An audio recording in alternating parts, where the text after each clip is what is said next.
The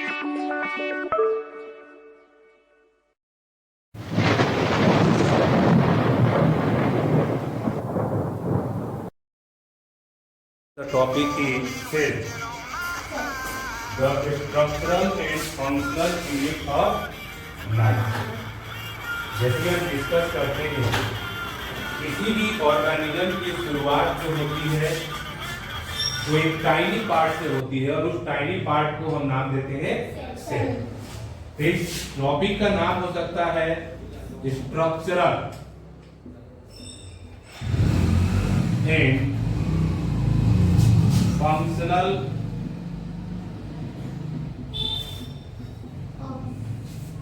unit of life। देखिए, कोई भी चीज छोटी छोटी यूनिट से मिलकर के बना हुआ होता है। उसी तरीके से अगर हम लाइफ की बात करते हैं, जिंदगी की बात करते हैं, जीवन की बात करते हैं, ऑर्गेनिज्म की बात करते हैं, तो उसकी शुरुआत कहां से होती है? सेल से होती है। ठीक है, स्टार्टिंग उसकी होती है सेल से। सेल से क्या बनेगा? सबसे पहले सेल्स होंगे और सेल से बनेगा टिश्यू। जब ग्रुप ऑफ सेल होगा और इसका एक पार्टिकुलर टाइप ऑफ फंक्शन होगा, उसे टिश्यू के नाम से जाना जाएगा। जब टिश्यू आपस में कंबाइन कर जाते हैं, डिफरेंट टाइप के टिश्यू कंबाइन कर जाते हैं, तो बनता क्या है? ऑर्गन। ठीक है, और ऑर्गन जब सिस्टम ऑफ ऑर्गन के रूप में डेवलप हो जाता है, यानी सिस्टमैटिक ऑर्गेनाइज होता है, तो उसे बोलते हैं सिस्टम ऑफ ऑर्गन। और सिस्टम ऑफ ऑर्गन को बोलते हैं ऑर्गेनिज्म। ऑर्गेनिज्म दो तरीके का होता है, या तो प्लांटी किंगडम हो सकता है, प्लांट हो सकता है, नहीं तो एनिमल हो सकता है। या तो प्लांट हो सकता है, नहीं तो एनिमल हो सकता है। ठीक है, उसके अलावा सेल के बेसिस पे अगर हम ऑर्गेनिज्म को डिवाइड करते हैं, तो सेल के बेसिस पे ऑर्गेनिज्म दो होते हैं। एक होता है यूनी सेलुलर ऑर्गेनिज्म और दूसरा होता है multi cellular organism. That means कुछ ऐसे ऑर्गेनिज्म होते हैं जिसमें केवल एक सेल प्रेजेंट होता है, उसे यूनिसेलुलर ऑर्गेनिज्म कहते हैं। और कुछ ऐसे ऑर्गेनिज्म होते हैं जो एक से अधिक सेल से मिलकर के बना हुआ होता है, उसे मल्टी सेलुलर ऑर्गेनिज्म के नाम से जाना जाता है। तो हमारे पास दो तरीके के ऑर्गेनिज्म है on the basis of cells. एक को बोलते हैं यूनिसेलुलर ऑर्गेनिज्म और दूसरे को बोलते हैं मल्टी सेलुलर ऑर्गेनिज्म। इसका मतलब क्या हुआ? सेल जीवन की कहानी कहां से स्टार्ट हो रही है? एक छोटे से यूनिट से हो रही है और उस यूनिट को सेल के नाम से जाना जाता है। ठीक है, अब आते हैं सेल की डिस्कवरी करी किसने? तो सेल की डिस्कवरी 1665 में रॉबर्ट हुक नामक एक साइंटिस्ट ने किया, जिनका फील्ड जो था वो फिजिक्स का था। और उन्होंने एक माइक्रोस्कोप लिया था, माइक्रोस्कोप में फिजिक्स लैब में प्रेजेंट कॉर्क को देखा था और उस कॉर्क को देखने के बाद पता किया था कि ये जो कॉर्क है छोटे छोटे यूनिट से मिलकर के बना हुआ है। और इन छोटे छोटे यूनिट को उन्होंने नाम दिया सेला। ठीक है, आज भी मार्केट में चले जाओगे तो बोला जाएगा सेला चावल दे दो। तो सेला चावल का मतलब है बहुत छोटे छोटे जो दाने होते हैं, टुकड़े होते हैं, उसे सेला चावल बोलते हैं। यही सेला धीरे धीरे आगे बढ़ करके सेल के रूप में डेवलप हो गया। और आज जीवन की कहानी अगर हम पढ़ते हैं तो सेल क्या है? Basic functional and structural unit of life.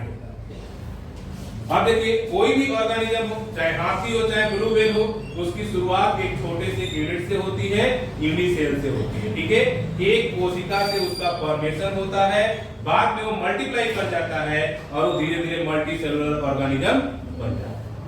Her second लाखों सेल मरते हैं और हर सेकेंड लाखों सेल डेड होते हैं।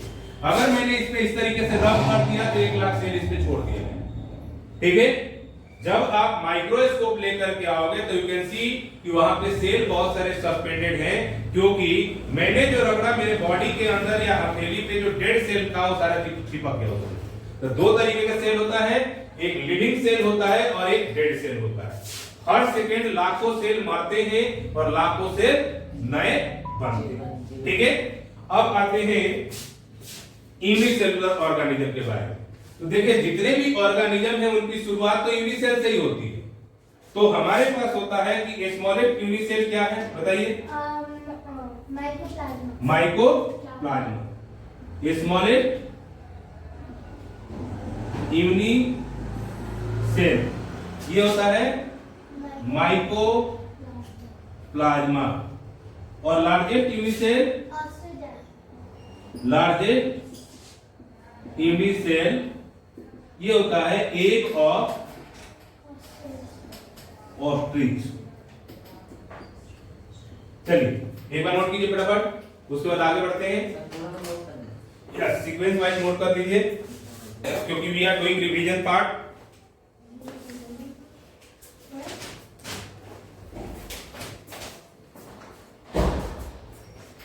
थोड़ा फास्ट ट्रैक से चलेंगे हम लोग।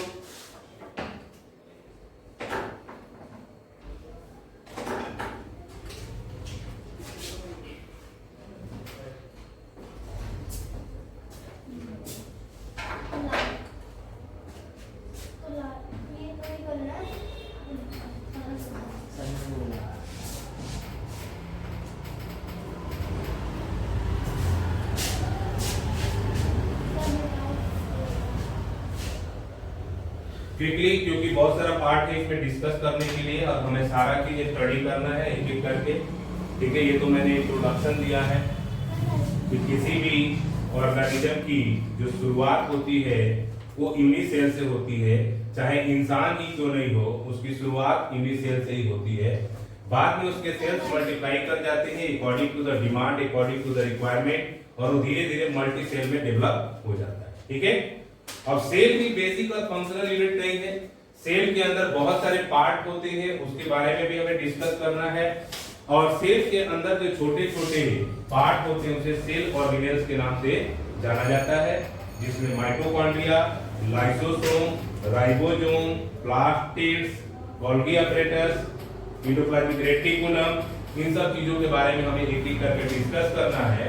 और ये भी स्टडी करना है कि किसकी क्या रिक्वायरमेंट है बॉडी के अंदर। ठीक है, तो हमारा जो बॉडी है एक कॉम्प्लेक्स सिस्टम है जिसमें बहुत सारे सेल्स हैं और बहुत सारे सेल्स के मिलने से टिश्यूज बना है, टिश्यू से ऑर्गन बना है, ऑर्गन से सिस्टम ऑफ ऑर्गन बना है, और सिस्टम ऑफ ऑर्गन को ऑर्गेनिज्म के नाम से जाना जाता है। ठीक है, इट क्लियर?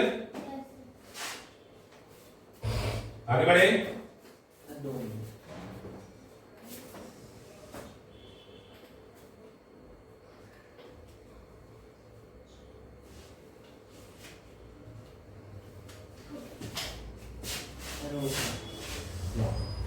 देखिए, याद रखिए जिंदगी की शुरुआत कहां से होती है बताइए?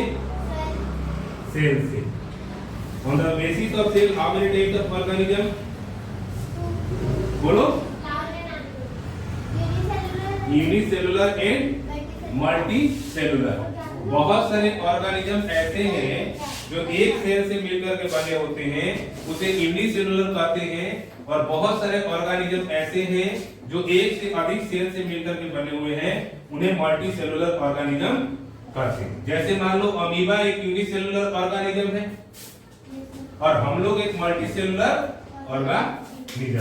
ठीक है, बहुत सारे ऑर्गेनिज्म एक ही सेल से सारा काम कर लेते हैं और बहुत सारे जो होते हैं उनमें different types of the organs होते हैं, different types of the activities को करने के लिए, जैसे ह्यूमन बीइंग।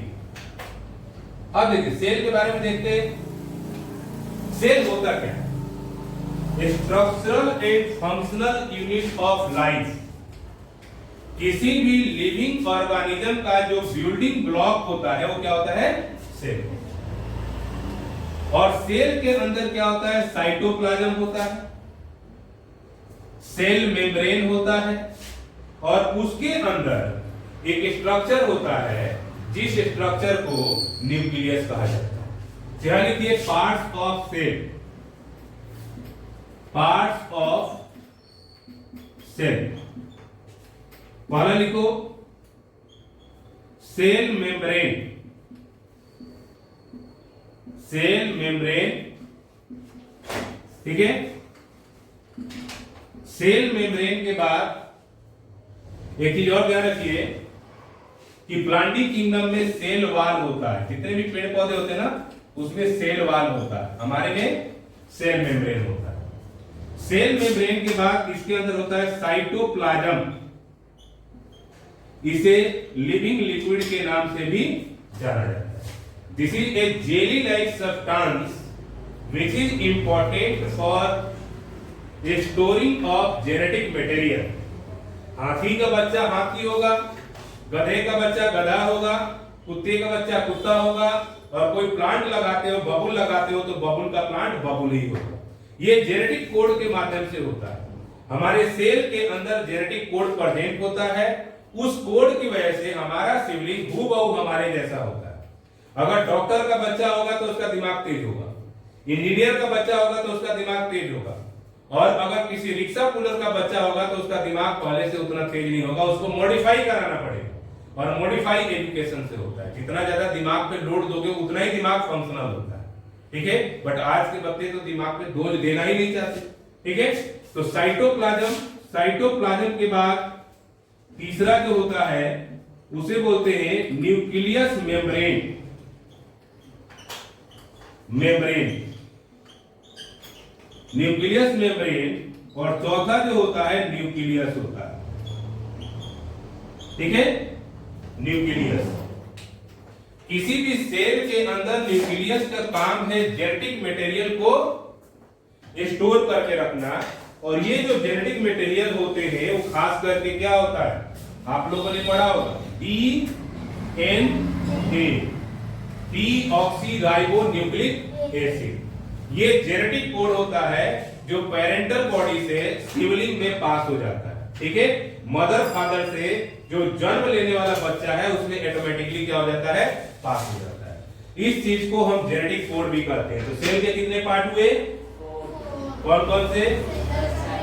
सेल मेम्ब्रेन किसमें होता है, प्लांटिंग में या एनिमिलिया में? हाँ, एनिमिलिया में। प्लांट में तो सेल वाल होता है ना, रिजिड होते हैं, ठीक है। साइटोप्लाज्म लिक्विड लिक्विड होता है, उसके बाद न्यूक्लियस मेम्ब्रेन होता है, क्योंकि न्यूक्लियस को भी कवर करने के लिए एक चार दीवारी होती है उसके चारों तरफ, और उस चार दीवारी को हम बोलते हैं न्यूक्लियस मेम्ब्रेन। और न्यूक्लियस मेम्ब्रेन के बाद होता है न्यूक्लियस, ठीक है। ये सेल के अंदर का पार्ट है। 1665 में रॉबर्ट हुक ने सेल की डिस्कवरी करी थी। देखो कब करी थी, 1665 में। उस समय हिंदुस्तान के लोग भूत पिशाच राक्षस डाइन चुड़ैल से बात कर रहे थे। तो डिस्कवरी हम कहां से करें?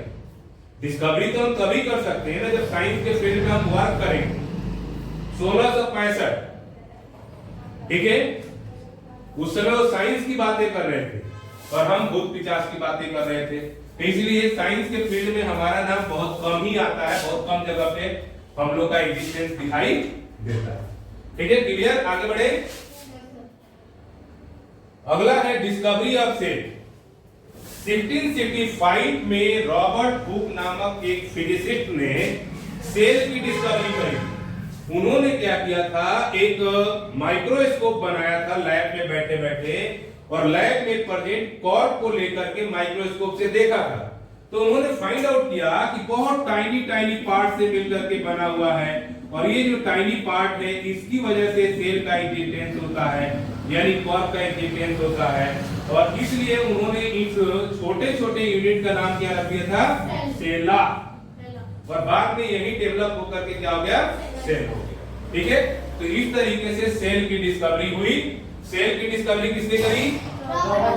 रॉबर्ट हुक ने। कब करी थी? 1665 में। क्या रॉबर्ट हुक बायोलॉजी के साइंटिस्ट थे? आंसर नहीं, किसके थे? फिजिक्स के थे, ठीक है। अब आते हैं सेल थ्योरी। देखिए रॉबर्ट हुक के 2-3 डिसिपल थे, शिष्य। उन्होंने सेल के ऊपर काम करना चालू किया, और सेल के अंदर present different types of the part, जैसे cell membrane, cytoplasm, nucleus membrane, nucleus के बारे में स्टडी किया और एक थ्योरी डेवलप किया जिसका नाम रखा गया सेल थ्योरी। सेल्डियन नामक एक बायोलॉजिस्ट थे और उन्होंने सेल थ्योरी की बैकबोन रखी थी। बाद में दो और बायोलॉजिस्ट मिल करके सेल थ्योरी को मॉडिफाई किया और इस तरीके से सेल थ्योरी का डेवलपमेंट हुआ। अब होता कैसे है फॉर्मेशन ऑफ सेल? देखिए, आप लोग ने देखा होगा घर में अगर आप ब्रेड लेकर के आते हो मदर डेयरी या किसी और दुकान वगैरह से और उसमें बाई चांस पानी पड़ जाता है तो 3-4 दिन बाद आप उसमें फंफूद देखते हो, ठीक है, और उसको एक सप्ताह छोड़ दिया तो देखो कि पूरी कॉलोनी बन गई। तो माइक्रो ऑर्गेनिज्म जिस तरीके से मल्टीप्लाई होते हैं उसी तरीके से सेल का एग्जिस्टेंस होता है, सेल मल्टीप्लाई होता है। आपने देखा होगा ह्यूमन बीइंग का बच्चा पैदा होता है इतना छोटा और धीरे धीरे वो बहुत बड़ा हो जाता है क्योंकि उसके सेल्स मल्टीप्लाई करने लगते हैं और सेल्स मल्टीप्लाई करने के बाद उसका सेल जो होता है वो पूरी तरीके से डेवलप होता है। तो that is the basic content. Cell के अंदर छोटे छोटे यूनिट्स होते हैं, ठीक है, उन छोटे यूनिट्स के एग्जिस्टेंस के कारण एक नए सेल का फॉर्मेशन होता है।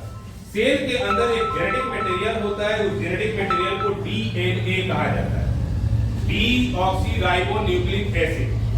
This genetic material plays an important role, ठीक है, to provide the genetic code to the sibling। यानी एग्जिस्टेंस एनिमल से सिबलिंग में जेनेटिक कोड कौन ट्रांसफर करता है? सेल के माध्यम से होता है और सेल के अंदर क्या होता है? डीएनए होता है, डीऑक्सीराइबोन्यूक्लिक एसिड। ये जेनेटिक कोड होता है। मान लीजिए अगर हम आम की गुठली लगाते हो तो क्या पौधा बनेगा? आम ही तो बनेगा ना, ऐसा थोड़े ना आम लगाया तो इमली पैदा हो गया, ऐसा नहीं हो सकता। यानी उस गुठली के अंदर उस आम का कोड है। अब बरगद का पेड़ का सीड देखो, बहुत छोटा होता है, नैरो राई के बराबर इतना छोटा, और उसको लगाओगे तो बहुत विशालकाय बरगद का पेड़ पर डेवलप हो जाएगा। इसका मतलब इस सीड के अंदर उस बरगद के पेड़ का जेनेटिक कोड है, ठीक है। अब जेनेटिक कोड हम लोगों ने कैसे बनाया? इतना छोटा चिप होता है लिथियम का, ठीक है, उसको मोबाइल में डाल दो, 500 जीबी डाटा उसमें आ जाएगा। पहले 1 जीबी डाटा बनाया गया था ना, तो पूरा कमरे के बराबर 1 MB पूरा कमरे के बराबर डाटा था, चिप थी, और अब इतने छोटे छोटे चिप में आ गया है, ठीक है। तो साइंस का भी डेवलपमेंट हो रहा और टेक्नोलॉजी का भी डेवलपमेंट साथ साथ में हो रहा। तो इस तरीके से सेल का डेवलपमेंट हो रहा। अब देखिए, सेल के बारे में अगर आप डिस्कस करोगे तो 2 तरीके का ऑर्गेनिज्म इस धरती पे। पहला क्या है? प्लांटी किंगडम और दूसरा एनिमलिया किंगडम। प्लांटी किंगडम और एनिमलिया किंगडम, तो उसके बेसिस पे अगर हम सेल को डिवाइड करते हैं तो 2 तरीके का सेल होता है। एक को बोला जाता है प्लांट सेल और दूसरे को बोला जाता है एनिमल सेल। प्लांट के अंदर जो सेल होगा उसे प्लांट सेल बोला जाएगा और एनिमल के अंदर जो सेल होगा उसे एनिमल सेल के नाम से जाना जाएगा, ठीक है। तो this is the basic content. अब देखिए, प्लांट के अंदर, क्योंकि प्लांट बहुत रिजिड होते हैं, ठीक है, तो इनके अंदर एक रिजिड स्ट्रक्चर होता है ऊपर लेयर, और उस रिजिड स्ट्रक्चर को हम क्या बोलेंगे? जैसे ये वाला पार्ट, इसे सेल वॉल बोलते हैं, ठीक है। क्योंकि प्लांट को रिजिडिटी देनी होती है। अगर रिजिडिटी नहीं देगा तो कोई सांड आया और ऐसे रगड़ रहा है पेड़ में, अगर रिजिड नहीं होगा तो टूट जाएगा, पेड़ ही टूट जाएगा, ठीक है। तो रगड़ता है, उसके बाद चल देता है, पेड़ वैसे ही खड़ा है, ठीक है। तो इस तरीके से सेल वॉल से बना होता है जो कि काफी मजबूत होता है और हमारे बॉडी में सेल मेम्ब्रेन होता है। ये देखो एनिमल सेल को दिखाया गया। एनिमल जो होते हैं उनको घूमना भी होता है, इंटरेक्ट भी करना होता है, कंट्रोल और कोऑर्डिनेट भी करना होता है, तो इसलिए उनके अंदर न्यूक्लियस का प्रेजेंस होना जरूरी है। अब on the basis of nucleus 2 तरीके के सेल होते हैं, लिखो, on the basis of, on the presence of nucleus there are 2 types of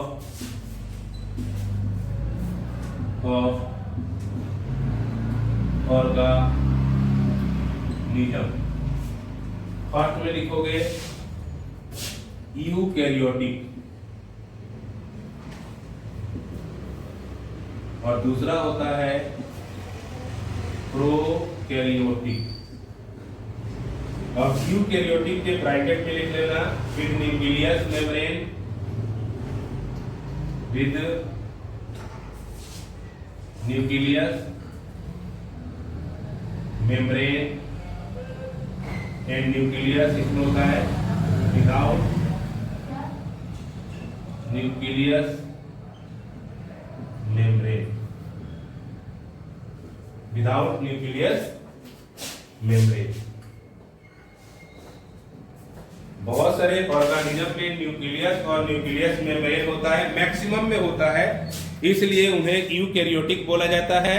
और जिसमें न्यूक्लियस और न्यूक्लियस मेम्ब्रेन नहीं होता है उसे प्रोकैरियोटिक के नाम से जाना जाता है। Known as prokaryotic. जिसमें न्यूक्लियस और न्यूक्लियस मेम्ब्रेन होगा उसे यूकैरियोटिक बोला जाएगा। जिसमें न्यूक्लियस और न्यूक्लियस मेम्ब्रेन नहीं होगा उसे प्रोकैरियोटिक बोला जाएगा। ठीक है, याद रहेगा।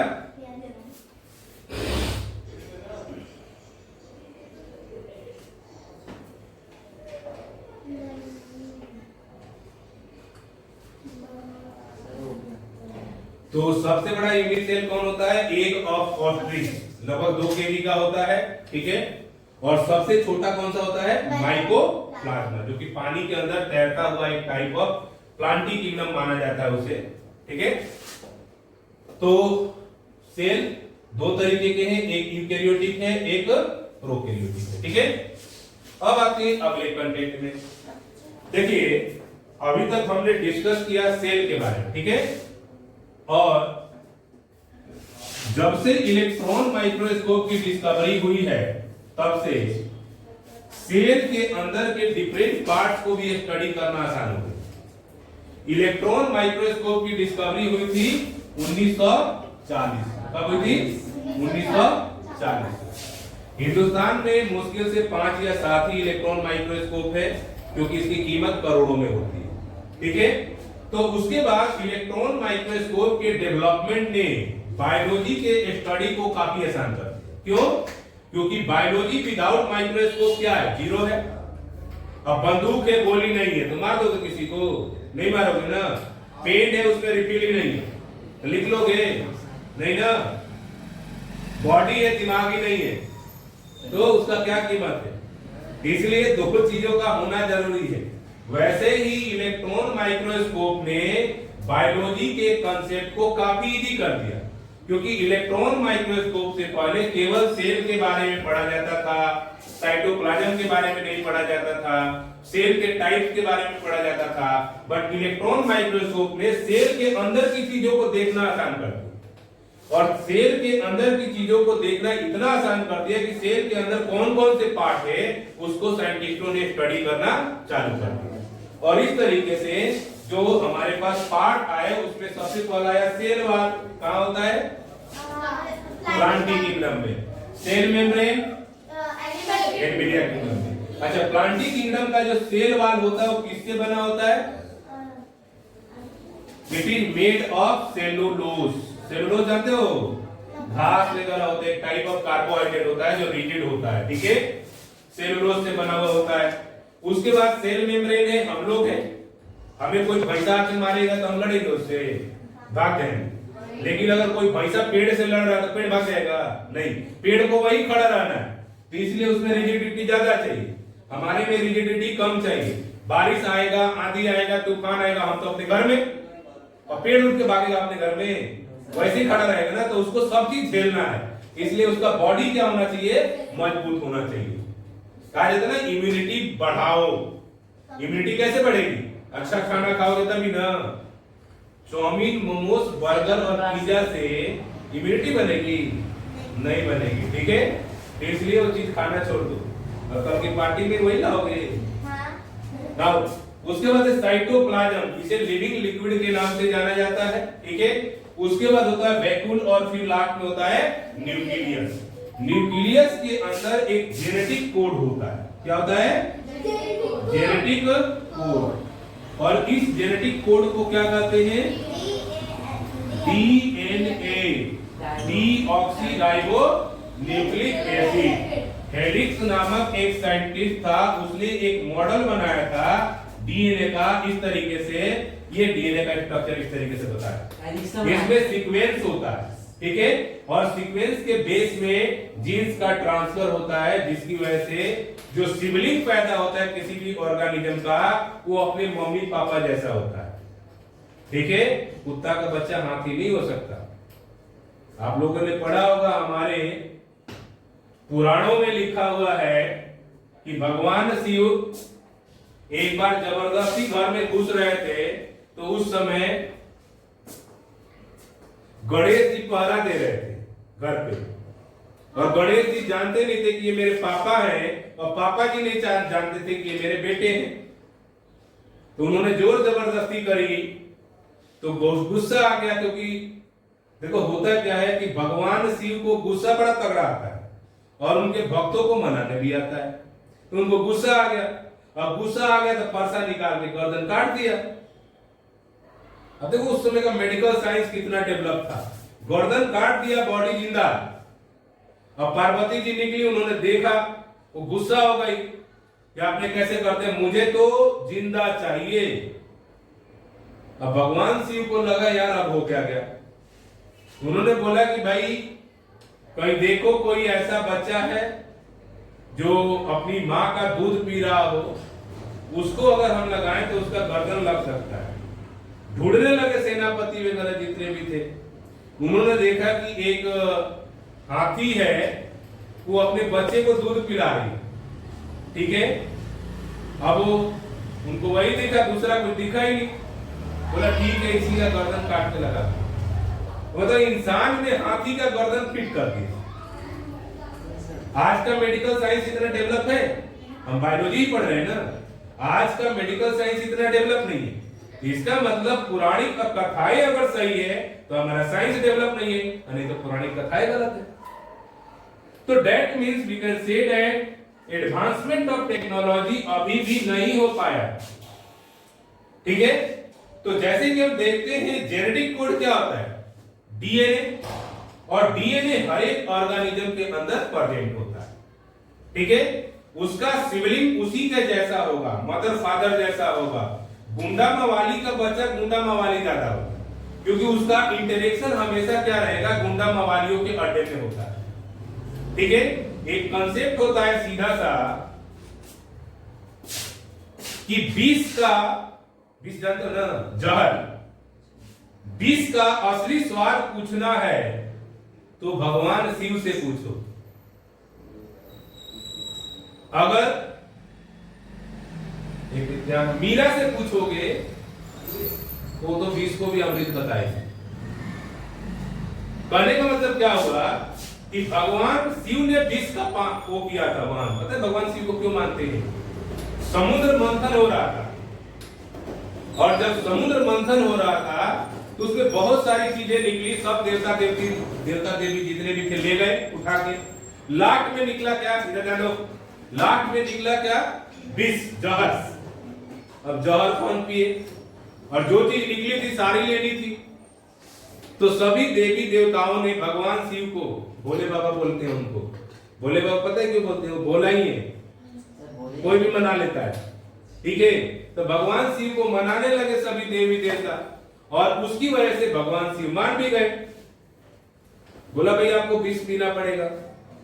उन्होंने बोला ठीक है, तुम लोग बोल रहा है तो मैं पी लेता हूं। उन्होंने पी लिया और गर्दन में जलन होने लगी, ठीक है। तो यहाँ पे ना उनका वो होता है, हाँ। तो उस विष को शांत करने के लिए गंगा जी को निकाला गया उनके जटे से, ठंडा रहेगा दिमाग, ठीक है। हीत गंगे से, ठीक है, ठंडा रहेगा दिमाग। और इस तरीके से आज भी उनके जटा से निकलता है। और भगवान शिव से सब डरते हैं, क्योंकि मानते हैं कि सृष्टि के बचाने वाले यही हैं और बनाने वाले यही हैं। एक बार भस्मासुर था। भस्मासुर मैं इसलिए बता रहा हूं क्योंकि देखो मेडिकल साइंस पढ़ लो आप, साइंस पढ़ लो, अभी 6वीं 7वीं के बच्चे हो, दिमाग डेवलप करो। भस्मासुर ने एक टांग पे ऐसे होकर के और तपस्या करी भगवान शिव को ऐसे करके, ठीक है। और भाई भगवान शिव तो बोले, खासकर तो औरतें ज्यादा मना लेती है, 16 सोमवार किया अच्छा पति मिलेगा। ठीक है, तो हुआ क्या कि भस्मासुर से खुश हो गए भगवान शिव, प्रकट हो गए, हाँ बस बता क्या चाहिए। तो भस्मासुर बोला, भगवान शिव मुझे ऐसा वरदान दीजिए कि जब मैं किसी के सर पे हाथ रखूं तो भस्म हो जाए। इतना बड़ा पावर है मेरे पास। पहले शब्द बाण हुआ करते थे, उसी तरीके से मंत्र उच्चारण होता था, सर पे हाथ रखा भस्म। अगर आज ये पावर होता और मेरा झगड़ा किसी पड़ोसी से होता, बोला इधर रखता हूं, भाग लेता, तो में भाग लेता, और पूरे एरिया में एक अफवाह फैला दे, भाई उससे मत लड़ना, वो हाथ रख देगा सर पे भस्म हो जाओगे। ठीक है, तो भाई खुश हो गए, दे दे तथा अस्तु बात, ठीक है दे दिया। अब भगवान शिव जब दे दिए वरदान, तो भस्मासुर को उनकी पत्नी जिनका नाम था पार्वती, बोला भस्मासुर को उनकी पत्नी पार्वती डेट को ऐसा लगा कि मैं इससे शादी कर लूंगा पार्वती जी से। तो शिव जी को मारने के लिए वो शिव जी के पीछे ही लग गए, कहते ना जिसकी थाली में खाया उसी में छेद कर दिया। तो शिव जी ने वरदान दिया और शिव जी के पीछे ही लग लिया कि मैं तुम्हें भस्म कर दूंगा, तभी तो शादी होगी। अब भाई शिव जी परेशान भाग रहे आगे आगे पीछे पीछे भस्मासुर जा रहा है। ठीक है, अब हुआ क्या कि आगे जाकर के उन्होंने भगवान शिव ने आराधना करी, हे विष्णु भगवान मेरे से गलती हो गई, आप मुझे बचाओ। विष्णु भगवान डिफरेंट टाइप्स ऑफ द रूप धारण करने में माहिर है। वैसे ये रूप धारण करने वाली बात मैंने खुद स्टडी करी, ये रियल है, हो सकता है। अभी एक केरला के कोई सन्यासी थे, उन्होंने 1700 साल जिंदा रहे हो, डिफरेंट टाइप्स ऑफ अवतार लेकर के, और उसी जनरेशन में, इट में भी पॉसिबल अगर साइंस है तो उन्होंने बोला कि हे विष्णु भगवान मुझे बचा लो। अब विष्णु भगवान पार्वती जी का रूप पकड़ करके प्रकट, बोली अरे वत्स रुक जा, क्या दिक्कत है, क्यों भगा रहा शिव जी को। ऐसा है भाई, मैंने शादी करनी है आपसे। मतलब विष्णु भगवान किसके रूप में आए थे? पार्वती जी के रूप में।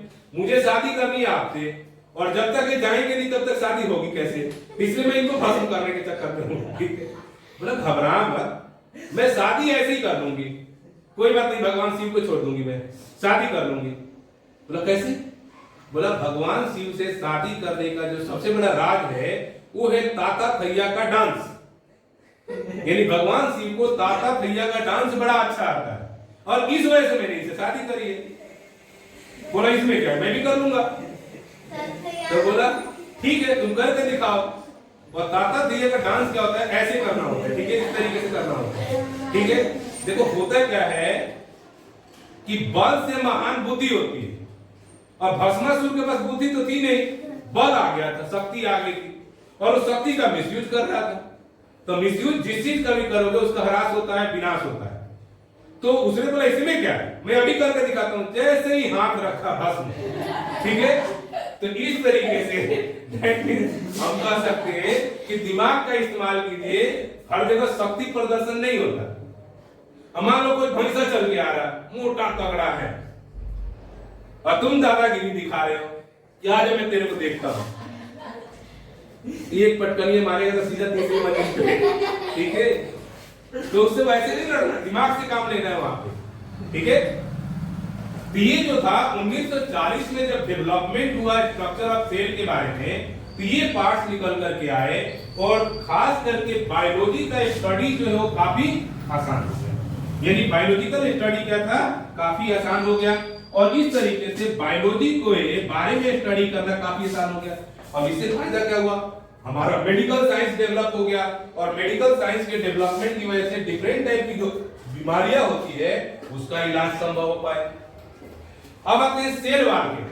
सेल वॉल होता क्या, thick strong and ready practices part of cell. एक सेल का आउटर कवरिंग, खास करके प्लांट सेल का, जो कि उसे रिजिड बनाता है, जो कि उसे स्ट्रॉन्ग बनाता है, जिससे कि एटमॉस्फेरिक कंडीशन से वो लड़ सके।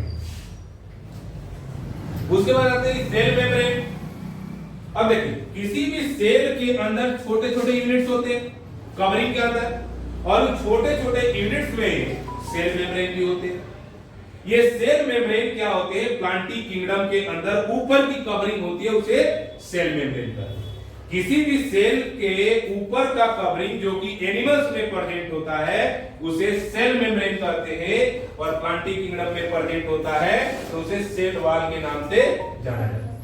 उसके बाद आता है cytoplasm. This is a living liquid, jelly like substance होता है जो सेल के अंदर प्रेजेंट होता है, जिसमें जेनेटिक कोड होने के चांसेस ज्यादा रहते हैं। ठीक है, अब आते हैं राइबोसोम्स के बारे में। ये भी सेल के अंदर का एक पार्ट होता है, ठीक है, जो पार्टिकुलरली सेल ऑर्गेनेल या पार्ट ऑफ सेल के नाम से जाना जाता है।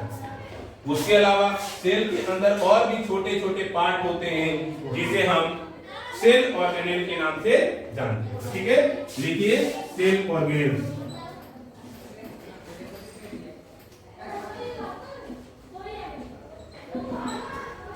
सेल ऑर्गेनेल टॉपिक बनाइए।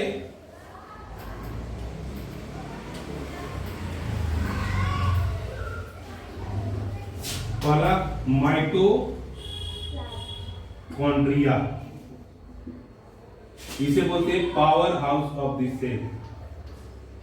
Power house of the cell, ठीक है। सेल का पावर हाउस किसे कहा जाता है? माइटोकॉन्ड्रिया के बाद जो दूसरा होता है उसे बोलते हैं लाइसोसोम्स, इसे बोलते हैं suicide bag. Suicide bag of the cell. उसके बाद प्लांटी किंगडम में होता है plastids.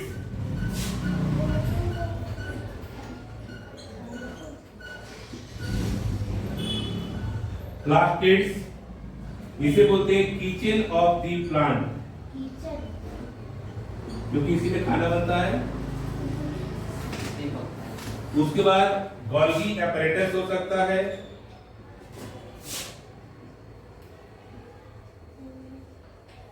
Golgi apparatus APA apparatus। पांचवा लिख सकते हो राइबोसोम, और छठा यहां लिख लेना एंडोप्लाज्मिक रेटिकुलम। इतने लिखो, हम ज्यादा नहीं लिखेंगे। एंडोप्लाज्मिक रेटिकुलम, एंडोप्लाज्मिक रेटिकुलम, ठीक है। किचन ऑफ द प्लांट बोला जाता है प्लास्टिड्स को, क्योंकि प्लास्टिड्स से खाना प्रिपरेशन बड़े आसानी से हो जाता है, इजी वे में होता है, इसलिए किचन ऑफ द प्लांट के नाम से प्लास्टिड्स को जाना जाता है।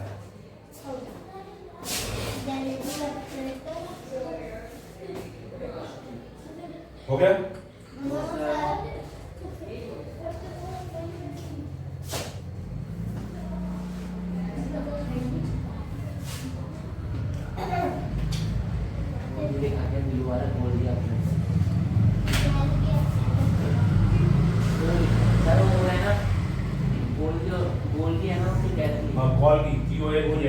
केमिको गोल्गी ने इसको डिस्कवर किया था, इसलिए इसका नाम ही रख दिया गया गोल्गी एपैरेटस।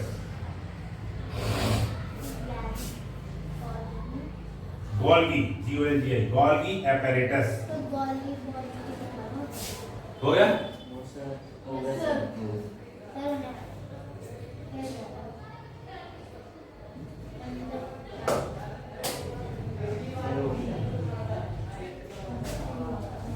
हो गया?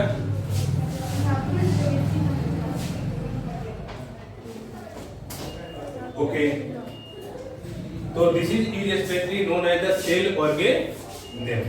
सेल के अंदर जो छोटे छोटे पार्ट होते हैं ना, जो different types of the function करते हैं। अगर मान लो माइटोकॉन्ड्रिया नहीं होगा, एनर्जी बनेगी नहीं, एनर्जी कॉइल्स नहीं बनेगा, एनर्जी कॉइल्स नहीं बनेगा तो बॉडी को एनर्जी नहीं मिलेगी, और बॉडी का एनर्जी नहीं मिलेगा तो बॉडी सस्टेन नहीं कर पाएगा। तो बॉडी के प्रॉपर सस्टेन करने के लिए प्रॉपर एनर्जी का मिलना जरूरी है। उसके बाद होता है लाइसोसोम, इसे सुसाइड बैग कहते हैं, क्योंकि सेल मैंने अभी बताया था कि हर क्षण लाखों सेल मरते हैं और लाखों सेल नए बनते हैं।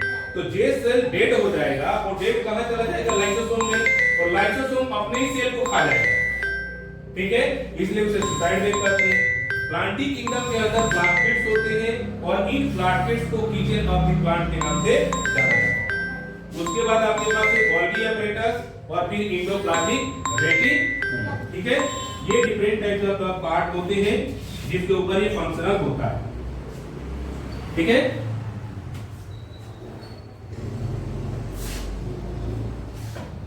ओके,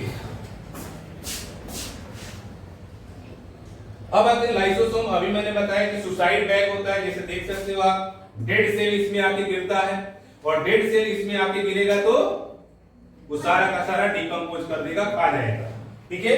ये लाइसोसोम होता है। ये होता है माइटोकॉन्ड्रिया।